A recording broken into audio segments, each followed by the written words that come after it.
Bonjour à toi très cher spectateur, bienvenue pour cette nouvelle vidéo un petit peu particulière, puisque cette fois-ci j'ai un abonné qui a voulu relancer une saga parce que je m'étais un petit peu fatigué. Il s'agit de monsieur Elosef93. Bonjour à tous. Salut, bienvenue, comment tu vas? Ça va et toi? Bien, bien, bien. Alors je me souviens que dans les commentaires t'étais ultra fan de la saga Saw et puis tu m'avais demandé que je fasse la suite. Oui. Et donc du coup, Je confirme. je me suis dit que ce serait bien que tu participes justement pour cette vidéo et pour me guider, puisque tu avais un avis dessus sur lequel on n'était d'ailleurs pas totalement d'accord. Oui. Donc tant mieux. Donc aujourd'hui, il va être question de Saw numéro 5, connu en VO sous le nom de Saw 5, évidemment. Non? Non, plutôt Un peu, si. Saw 5. Alors, donc c'est un film qui est sorti en 2008, il a été réalisé par David Akel, avec les acteurs que vous connaissez déjà. Et puis voilà. Alors, Et puis voilà. donc si jamais dans cette vidéo, je ne sais pas exactement ce qu'on va dire et faire, etc., mais sachez qu'on va pas se priver de spoiler la saga en elle-même. On va éviter de spoiler celui-ci, mais pour le reste, les films qui précèdent, on n'aura peur de rien. Je ne sais pas exactement ce qu'on va dire, mais on va essayer de pas se priver. Alors, comme d'habitude, on va faire pour ceux qui voudraient juste avoir un avis rapide sur le film. Toi, tu lui donnerais quelle note, quelle évaluation? Est-ce que tu le trouves bien, mauvais? Bah, sur 10, j'aurais peut-être mis 5 sur 20. Parce que je veux pas être super dur. 5 sur 20? Oui. Ça fait 2 sur 10. 2,5 Ah sur oui, 10. sur 10, ouais, 5. Donc tu lui donnes la moyenne, un film quand même sympa. Oui. Oui. Moi, je le trouve plus sympa que le précédent, toi. Bah, c'est vrai que la grosse différence entre l'épisode 4 et l'épisode 5, c'est que dans l'épisode 4, c'est qu'on savait pas encore qui était l'héritier de John Kramer. Ouais, tout à fait. Alors que là, dans l'épisode 5, si. Je trouve que l'épisode 4, c'est comme une sorte de fin de boucle. Ouais. Moi c'est le 3 que je trouve fin de boucle. C'est le 3 qui fait fin de boucle et je trouve que le 4, il relance la boucle plutôt. Ouais. Mais il y a aussi le truc, c'est que l'arc narratif autour d'Hoffman, tu vois, Ouais. bah, c'est un peu le début de l'enquête policière Ouais. qui va être après dans l'épisode 5, 6 et 7. Et c'est aussi la fin des premiers films, des 4 premiers. Ouais, tu dis le 5, c'est la fin des 4 premiers? Ouais. D'accord, ok, très bien. Et donc toi, tu es un de ceux qui défendait que la saga Saw est une saga en réalité très bien construite du début à la fin. Oui. Sans compter Jigsaw, évidemment, puis ça c'est autre chose, mais juste du 1 ou 7, tu penses qu'il y a une histoire qui se tient totalement debout. Oui. Alors on va pas aller très loin, parce que justement, on a dit qu'on n'allait pas parler des autres, mais tu penses pas qu'il y a un petit peu trop d'héritiers à Jigsaw, par exemple, déjà là, dans ce film? Jusqu'à ce film? Bah, ouais. Parce qu'on a déjà Amanda, ensuite on a Hoffman lui-même, je veux dire, sans parler de ce qui se passe là. Bah, en fait, moi, j'ai vraiment trouvé que l'excès en termes d'héritier, ça devient beaucoup trop lourd à partir de l'épisode 8. L'épisode 8 qui fait pas vraiment partie de la saga, on va dire. Bah, Enfin oui, il y est, non, elle fait partie, c'est un mais bonus. en même temps, non, tu vois. Oui, voilà, non, mais c'est pour ça que je dis on va s'arrêter au 7 pour le moment, dans l'idée, mais comme j'ai dit, on est surtout au 5. Mais est-ce que tu trouves pas qu'il y en a déjà beaucoup? Bah, moi, de mon avis, il fallait pas faire beaucoup plus que les 4. Ouais. Et, Parce qu'il y avait Amanda ouais, raconte pas les autres, hein, comme j'ai dit, mais oui. et il y a lui, là, Hoffman. Ouais. Et une autre question, j'ai entendu dire une rumeur, mais tu sais, les rumeurs comme quoi en fait la saga était prévue à la base sur 8 épisodes. Oui. Et que justement, bon, pas le Jigsaw, mais qu'il y aurait dû avoir un Saw numéro 8 qui lui aurait dû conclure l'histoire. Qu'est-ce que tu penses de ça? Bah, finalement, je pense que la fin de l'épisode 7 est une superbe fin. D'accord.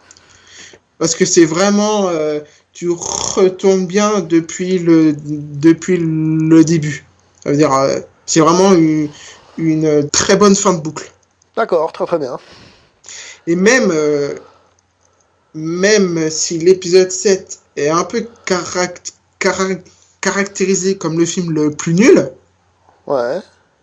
Bah, je trouve qu'il comporte quand même les pièges qui sont les plus trash. Tant mieux.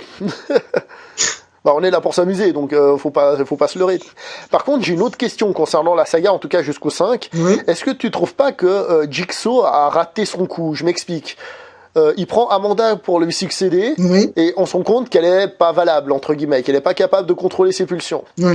Et là, le 5, on se dit que les héritiers, ils ont pas l'air d'avoir tout compris non plus. Sans spoiler, justement, on se dit qu'ils ont pas tout compris. Ce qui, moi, je trouve, fait perdre un peu de crédibilité à ce personnage pourtant fascinant au départ, qui justement c'était pas un assassin, c'était pas vraiment un tortionnaire, c'était ça, puis en même temps, il y avait autre chose, tu vois. Oui. Bah, moi, je pense que Jigsaw, il pensait en fait les libérer, tu vois. Ouais. Mais finalement, du fait qu'il a découvert qu'il ne respecte pas sa façon de penser, Ouais. bah, en fait, il essaie de toujours trouver des personnes pour essayer de travailler dans l'ombre. Ouais, de trouver le héritier, quoi. Voilà, ouais. Ouais. D'accord, mais est-ce que justement tu trouves pas que ça fait un peu perdre justement de la consistance à la saga? Je pense au personnage d'Amanda. Dans le premier, elle dit ah j'ai été sauvée, machin truc. On se dit ah cool, intéressant. Et après on voit le résultat et ce qu'elle devient. On fait. Bah moi, j'ai vraiment trouvé que Amanda dans l'épisode 2 n'était pas très utile. Mais dans l'épisode 3, ça marque bien qu'il n'y a pas que les prisonniers en fait qui passent des tests. Ouais, tout à fait. Ça c'était très intéressant d'ailleurs. Je trouvais que c'était une bonne idée. Oui. Et même aussi, ce qui est quand même très intelligent, c'est qu'en fait, il te montre bien que il y a des héritiers depuis le tout début, même quand il savait pas qu'il était sous le franc. Ouais. Alors comme j'ai dit, hein, je me rappelle plus de toute la saga, mais évite de raconter après le 5. Même le 5. Mais normalement, ça, tu le découvres à partir de l'épisode 3. Oui, voilà, justement. Alors maintenant, on va parler un peu plus de l'épisode 5, si ça te tente, quand même. Oui. Histoire d'essayer d'en parler. Alors, on va faire simple, on va commencer par parler de la base. Qu'est-ce que tu penses des pièges qu'il y a dans ce film, des jeux mortels? Qu'est-ce que t'en penses? Est-ce qu'ils sont sympas? Est-ce que tu les trouves cool? Est-ce que tu les trouves ratés? Est-ce que tu trouves que c'est une redite? Alors moi, j'ai vraiment trouvé que les pièges, ils étaient plutôt inventifs. Ouais. Mais qui sont pas marquants. Ouais, je suis assez d'accord. Après, c'est vrai que le coup, quand ils doivent se couper la main là pour remplir le boc là, bah, c'était plutôt intelligemment fait. D'accord. Mais après, oui, c'est vrai que les pièges de l'épisode 5 sont repris après. Ouais. Dans les épisodes d'après. Ouais. Mais je trouve que les pièges les plus sophistiqués, ça restera toujours les pièges de l'épisode 3. Ouais, d'accord. Je sais pas toi. Je t'avoue que là, maintenant, tout de suite, l'épisode 3, je m'en rappelle plus des masses. C'est ça le problème de cette saga, c'est que comme elle est assez, entre guillemets, répétitive, j'ai un peu de peine à me rappeler exactement de quel épisode contient quoi. Ça, je l'avoue, ça c'est moi et ma mémoire de poisson rouge, des fois. Après, par contre, ce qui est plutôt bien, c'est que les pièges de l'épisode 5, c'est que tu découvres bien que si tu écoutes bien les consignes, bah en fait, il te donne toujours une chance de survivre. Ouais, justement, moi ça m'a un petit peu gêné, dans le sens où ça se voit trop venir, tu vois. Tu vois trop dire que les mecs ils foirent, tu fais ah putain mais vous êtes cons, enfin facile à dire hein, depuis ton fauteuil, tu vois. Mais ouais les mecs vous avez pas écouté ce que vous a dit, c'est évident. Puis à la fin du film quand ça fait genre révélation, haha, toi tu fais genre ouais ça se voit venir. Bah même moi, je trouve que la fin du film avec le cercueil en verre là, Ouais, bah c'était pas trop, ça m'avait pas trop retourné les intestins. ouais, Parce que c'est vrai que quand tu compares avec le twist de l'épisode 4, ouais, bah c'est pas trop pareil quoi. on est d'accord. On est d'accord, on est d'accord.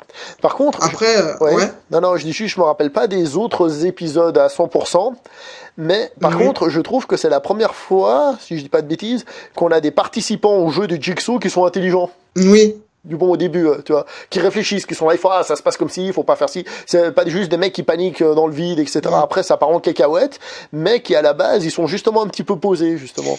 un peu, oui.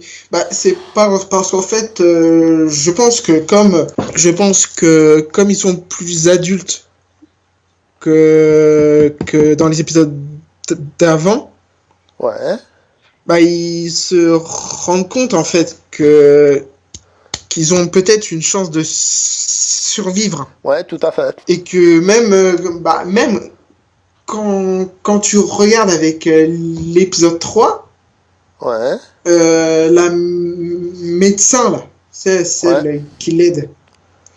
Elle est quand même elle est quand même super intelligente, hein, quand tu compares avec euh, avec l'équipe de l'épisode 2. ouais. Oui, bon, l'épisode 2, c'était particulier, on va dire. L'épisode 2, c'est celui qui a placé ce que je considère être la saga Saw, dans le sens où le premier, c'est un film un peu à part. Oui, Tu vois, et le 2, c'est presque celui qui a donné comment ça doit fonctionner par la suite, tu vois. oui. Donc c'est pour ça que les premiers n'étaient pas... Bah ils même, étaient mieux. je pense que c'est pour ça que Sam Swan, il a pas aimé, enfin, il a pas voulu faire les films d'après, Ouais. tu vois, parce que lui, il est plus branché sur les films d'horreur, tu vois. Il est pas fait pour les films gore. Oh, il est pas fait, j'en sais rien, hein. Et on a vu que le mec, il est parti faire des films d'action et il s'est bien débrouillé, hein. Je sais pas pourquoi il est pas fait. Peut-être que ça l'intéressait moins, ça c'est autre chose. C'est vrai, c'est vrai, c'est vrai. Rappelons qu'il est aussi producteur, donc peut-être que c'est simplement que lui, il a fait son bébé, et puis après, il voulait faire autre chose, il voulait profiter du succès pour partir sur autre chose, tout en continuant à être producteur pour Mm. encaisser un peu d'argent, tu vois, Oui. ce qui lui permettait justement peut-être de partir sur d'autres projets. Puisque si je dis pas de bêtises, après ça, il a fait le film Death Sentence, que j'ai toujours pas vu, qu'il faudrait que je voie, parce qu'on m'a dit qu'il était intéressant. Et C'est ensuite, pas Dead Silence? je sais pas s'il l'a fait avant ou après Death Sentence, justement. Ah. Mais il a fait Death Silence juste après. Celui-là, je l'ai vu, je le trouve pas terrible, perso. Perso, c'est le seul film qu'il a fait que j'aime pas. Enfin, que j'aime pas dans le sens où il m'emballe pas plus que ça. Mais c'est vrai que après, quand il a fait Insidious 2 en même temps que Conjuring le 1, Ouais. tu le trouves quand même que le mec il a fait deux bons films en même temps. Bon, moi, je suis un grand fan de James Wan, donc ça sert à rien d'essayer de me convaincre, hein. Même si j'ai dit que j'ai pas aimé Death Silence, tous ces autres films, je les ai adorés, perso. Alors certes, il utilise toujours une même recette, mais tu sais, c'est le bon plat que t'aimes bien manger. Tu sais que tu vas au restaurant, tu sais que tu pourrais goûter d'autres choses, mais tu sais que celui-là il est bon, alors tu reprends le même, tu vois. Oui. C'est exactement ça. Moi, j'adore ce qu'il fait. Et d'ailleurs, le film où il m'a le plus déçu, c'était Annabelle 2, jusqu'à ce que je vois le générique de fin, je fais, ah bah il l'a pas réalisé, c'est pour ça que c'est de la merde. Ah, parce que toi t'as pas Non, Annabelle aimé 1, ce pardon, je dis une deuxième, connerie, Annabelle 1. Ah, ok. Annabelle 1, Annabelle 2, je l'ai aimé, je dis n'importe quoi. Je dis n'importe quoi, c'est Annabelle 1, je veux dire, qu'il m'a fait cet effet. Annabelle 2, je savais que c'était pas lui, mais je l'ai aimé, Annabelle 2. Ah oui. Justement parce qu'il reprenait bien les trucs. Non, je dis n'importe quoi, je me suis planté. Je pense que l'on s'égare un peu là. Comment te dire ça? Ouais, mais c'était ce que je voulais, que ce soit une discussion, tu vois. Ouais, d'accord. Tant qu'on tourne autour du sujet, c'est pas faux. Alors, on va revenir un peu sur le sujet. L'enquête policière dans celui-ci, puisque c'est un peu le troisième truc, donc de Saw numéro 5. Toi, comment tu la trouves? Tu la trouves plus intéressante que ce qui s'est fait avant? Tu trouves qu'il y a un cap décisif qui a lieu? Bah en fait moi ce qui m'a fait aimer la saga Saw depuis l'épisode 4, c'est l'enquête pour l'ICR, tu vois. Parce que bah personnellement il y a quand même dans l'épisode 4, je trouve que le fait qu'il te remette en scène le policier de l'épisode 2, c'est le père. Le père. Je sais pas si tu te rappelles, c'est Oui, le oui, mec oui, qui tout à fait, oui, tout à fait, oui, le père du 2, oui, oui. Le personnage quasi principal, ouais. C'est que en fait ça fait super avancer l'enquête. En même temps, alors oui, c'est quand même bizarre parce que c'est vrai qu'on peut parler de l'enquête qu'à partir de l'épisode 7. Parce que dans l'épisode 5, c'est pratiquement seulement l'agent du FBI qui mène une enquête. Ouais. Mais pour un début, je trouve que malgré le fait que la saga Saw, elle a une réputation de torture porn, Ouais. elle a quand même une enquête policière qui est quand même assez cohérente. Alors, la cohérence, comme je t'ai dit, bon, il faudrait que je les revoie tous, mais moi, je trouve vraiment, dans mes souvenirs, quand je les ai vus, hein, je trouvais vraiment que c'était, allez, on a une idée et on va le faire, même si c'est pas hyper, ça se connecte moyen aux épisodes précédents. Mais pour revenir au terme torture porn, le terme torture porn en lui-même, c'est un terme un petit peu putassier, je trouve, qui veut dire, le plaisir de voir des gens se faire torturer. Et dans Saw, il y a de ça, mais c'est vrai que, comme j'ai dit, c'est pas juste de la torture. Souvent, il y a un petit peu de psychologie qui se mêle. C'est ça qui rend la chose intéressante. Après, l'enquête policière, c'est un plus. Mais moi, ce qui me plaît beaucoup, c'est surtout ce côté un peu défouloir, toi. Oui. Genre, t'as été un connard, et ben tiens, on va te torturer, salaud. Mais ça, il te l'explique bien dans l'épisode d'après. Ça, en fait. Que même qu'en fait il te dénature le fait que tout le monde dise que la saga Saw est que pour le gore. Alors l'épisode 6, je m'en souviens plutôt bien, et en effet, c'est celui dans lequel j'étais bien défoulé en le regardant, genre vas-y, torture-le, salaud.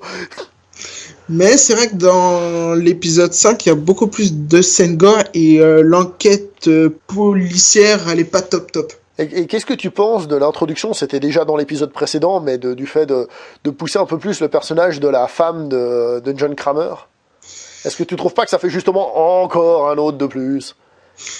Bah, elle en fait, je l'ai vraiment trouvée inintéressante dans l'épisode 4 et dans l'épisode 5.